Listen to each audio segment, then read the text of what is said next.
203 billion peso estate tax ang nananatiling unpaid o hindi pa nababayaran para sa mga ari-arian ng late and former President Ferdinand Marcos Sr. as of this month, February 2026. Disclaimer lang, this is not a political video but solely for educational purposes at lahat ng datos ay mula rin sa mga publicly available court rulings and government records.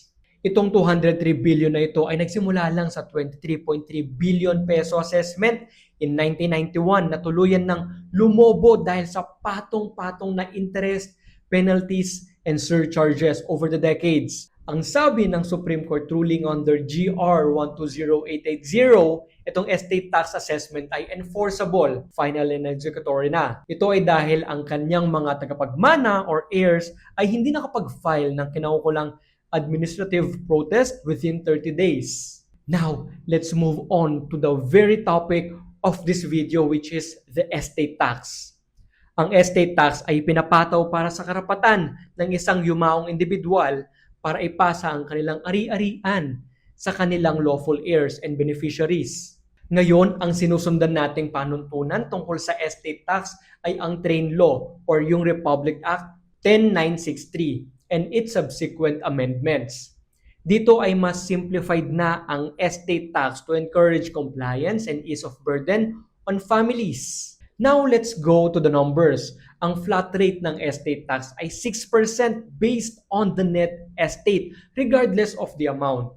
Paano makuha ang net estate? Yan ay total asset minus allowable deductions and binibase ang value ng ari-arian on the fair market value of the property at the time of death. So kung 20 years ago pa namatay ang decedent, yung basehan ng value ng house and lot na asset niya ay based on its value 20 years ago. Okay sana, di ba? Mas mababa ang value, mas mababa rin ang tax na babayaran. Ngunit subalit datapwat, Wait a minute! kung hindi mo pa nababayaran ito hanggang ngayon, nagpatong-patong na rin ang mga penalties, interests, and surcharges tulad ng nangyari sa ating illustration at the start of this video. So, kailan ba dapat bayaran ang estate tax? It must be filed within 1 year from the date of the decedent's death. And if bigo ang mga tagapagmana or yung executors of the estate to file within the prescribed period, magkakaroon na ng 25% penalty on the tax due plus 12% interest per annum. Ang masakit pa dito, this interest is not a simple interest. It compounds from the original due date until the tax is fully paid.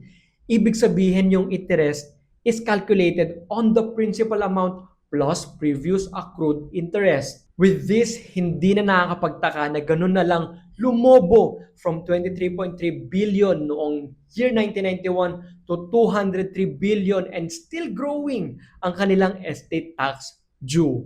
Kaya naman sa mga merong minanang ari-arian dyan, kung hanggang ngayon ay hindi pa kayo nakakapag-file ng estate tax return kahit more than 1 year now from the death of the decedent ang nakakalipas, asikasuhin nyo na yan.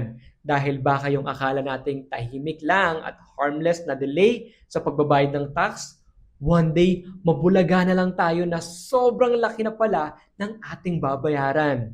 And if you want guidance para sa estate ownership transfer, message nyo lang kami and we'll be here to assist you. Hanggang sa muli, my name is Broker Mike. Now we know.